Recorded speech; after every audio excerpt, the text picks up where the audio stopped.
दारू पी करके कुछ लोग इस पाक ज़मीन पर, इस पाक मस्जिद में। आज आपको हम एक ऐसे मस्जिद के बारे में बताने जा रहा हूं जो लगभग 500 से 600 साल पुरानी मस्जिद है। इस मस्जिद का नाम है इब्राहिम लोधी मस्जिद। और यहाँ पर देख सकते हैं ये इब्राहिम लोधी मस्जिद जो है से खंडर बन चुका है। इस मस्जिद के आसपास में कोई मुस्लिम का घर या मोहल्ला या गांव नहीं है। तो यहाँ पर आप समझ सकते हैं कि जब गांव नहीं है तो इस मस्जिद की स्थिति क्या होगी, क्योंकि इब्राहिम लोधी मस्जिद को देख रेख करने वाला कोई नहीं रहा। अब इस क्षेत्र के अंदर काफ़ी दूरी के बाद मुस्लिमों का घर है और वो लोग अब यहाँ आते हैं या नहीं आते हैं वो मुझे पता नहीं।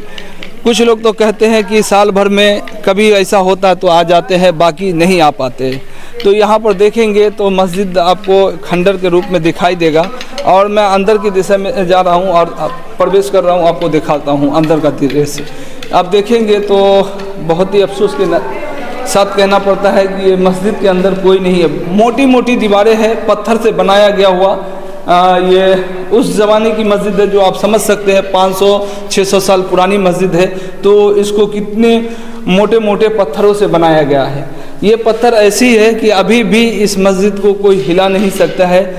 ना कितना चाहे भूकंप हो या किसी तरीके का आपदा आए उस समय में भी नहीं हिल सकता है। मगर यही है कि इस क्षेत्र में कोई अभी है नहीं मुस्लिम की जो इसका रेख रखाव कर सके।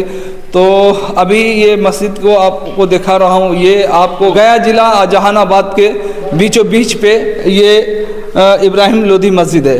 तो ये आप अंदर का दृश्य देख लिए। बाकी आपको बता दूं कि जो मस्जिद में आने के लिए सबसे पहला जो गेट था, मेन गेट, वो है।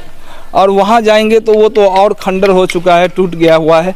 आपको बता दूं मैं बिहार सरकार से बस यही अनुरोध करूँगा कि कोई अगर धर्म स्थल हो उसका निगरानी करना चाहिए सरकार को। अगर कोई उस जगह पर, या चाहे वो हिंदू का धर्म स्थल हो चाहे मुस्लिम का धर्म स्थल हो, अगर वहाँ पर अगर कोई व्यक्ति न रहे तो सरकार का काम होता है कि धरोहर को बचाया जाए। इतनी पुरानी अगर कोई धर्म स्थल हो तो उसको संभाल के रखना चाहिए, क्योंकि यहाँ पर पर्यटक भी आते हैं। देख सकते हैं कि कितना खंडर हो चुका है। अगर दिखाया जाए तो इतना बड़ा, इतना सारा होल है कि लोग इस पार से उस पार भी जा सकते हैं। और इधर का दृश्य दिखाएंगे, थोड़ा ये दिखाएंगे कि ये सब की स्थिति आप देखेंगे तो आप खुद सोचेंगे कि ये वाकई में मस्जिद अब एक खंडर बनकर रह गया है। तो इस क्षेत्र में आखिरकार कोई मुस्लिम नहीं है कि जो इसका देख रेख करे।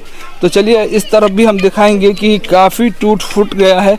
और ये मस्जिद आप कुछ दिनों के बाद शायद नहीं लगता है कि आपको किसी भी व्यक्ति को देखने को मिलेगा। कुछ समय के बाद देख सकते हैं कि इसके अंदर का पूरा जो है वो सब खंडर बन गया हुआ है। और देख सकते हैं सब खंडर के रूप में आपको दिखाई दे रहा होगा। ये सारा चीज़, ये सारा सब मस्जिदे का ये एक जगह है। इस तरफ से हम नहीं जा सकते, उधर ही से जाना पड़ेगा। तो हाँ चलिए इधर ही से हम दिखाते हैं। तो ये आप जो देख रहे हैं तो कहीं ना कहीं कुछ पता चला है कि जो यहाँ पर मुस्लिम पहले आबाद थे, मगर यहाँ पर कुछ लड़ाई हुई थी। 80-85 साल पहले यहाँ पर अजान भी होती थी, लोग नमाज भी अदा करते थे। उसके बाद से कुछ लड़ाई हुई, उसके बाद से यहाँ पर ना अजान, ना नमाज, ना किसी तरीके का कोई मुस्लिम दिखाई दे रहा है इस क्षेत्र के अंदर। तो आप समझ सकते हैं कि ये बहुत दुर्भाग्य की बात है बिहार के उन लोगों के लिए जो अपने आप को कहते हैं। ये इब्राहिम लोधी मस्जिद जो है बहुत ही पुरानी है। और आपको यूँ कहा जाए कि अगर इतनी पुरानी मस्जिद है तो आपको अंदाज़ा लग गया होगा कि वाकई में इस मस्जिद के आसपास में ज़रूर मुस्लिम रहते रहे होंगे, जभी तो मस्जिद बनाया गया होगा। फिर अजान भी होता रहा होगा, फिर नमाज भी लोग अदा करते रहे होंगे। इस मस्जिद की जब तामीर हुई थी तो खुद इब्राहिम लोधी ने अपने हाथों से किया था। और देख सकते हैं कि इतनी इतनी मोटी दीवारें हैं कि मैं आपको शब्दों में बयान नहीं कर सकता हूँ कि आज भी कोई दुश्मन इसको हिला नहीं सकता, कोई भी दुश्मन इसको तोड़। मगर बहुत दुख के साथ, बहुत अफसोस के साथ कहना पड़ता है कि इस मस्जिद को आप देख रेख करने वाला कोई मुस्लिम बंदा नहीं है, कोई इसकी साफ़ सफाई करने वाला नहीं है, बल्कि यूँ कहूँ तो कुछ लोग मैंने देखा कि दारू का बोतल भी है यहाँ पर, और गांजा भी अभी देखे कि कुछ लोग पी करके यहाँ पर आए हुए थे। और इस तरफ भी देखेंगे तो दारू का बास आ रहा है और दारू का गिलास है। तो इस किसी की पवित्र जगह पर इस प्रकार से प्रयोग नहीं करना चाहिए। देखिए इस तरफ भी देखेंगे तो इधर दिखाई देगा आपको, जगह जगह पर जिस तरफ जाएंगे उस तरफ आपको दारू पी करके कुछ लोग इस पाक ज़मीन पर, इस पाक मस्जिद में लोग प्रवेश करते हैं। अगर किसी के धर्म स्थल पे अगर कोई व्यक्ति जाता हो तो उसको ठेस लगती है, उसको आहत होता है कि काश ये हमारा आस्था है, आस्था को इस तरीके से कोई भी व्यक्ति न बदनाम करे, न कोई भी व्यक्ति आस्था को किसी तरीके का नुकसान पहुंचाए।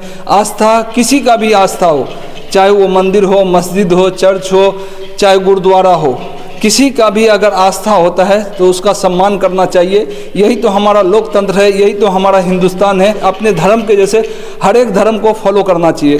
तो आपको बता दूं कि कोई भी पवित्र जगह हो उसको अपना समझ करके, कम से कम ना हो सके तो कोई भी व्यक्ति आए, जिसको कोई भी व्यक्ति ऐसा व्यक्ति जो गांजा पी करके, दारू पी करके अंदर प्रवेश करे, उसे रोका जाए। कम से कम नहीं है मुस्लिम कोई तो इस क्षेत्र में जो हमारे नॉन मुस्लिम भाई है वो भी तो रोक सकते हैं, मगर ऐसा कुछ यहाँ पर सिस्टम नहीं है। मगर यहीं अगर कहीं पर कोई मस्जिद ऐसी होती है उसमें कोई हमारे हिंदू भाई अजान दे देते हैं तो उसके लिए इतनी बड़ी चर्चा होती है कि जैसे लगता है कि आसमान पर से चांद सूरज लेकर के आ गए, ज़मीन पर बिछा दिए।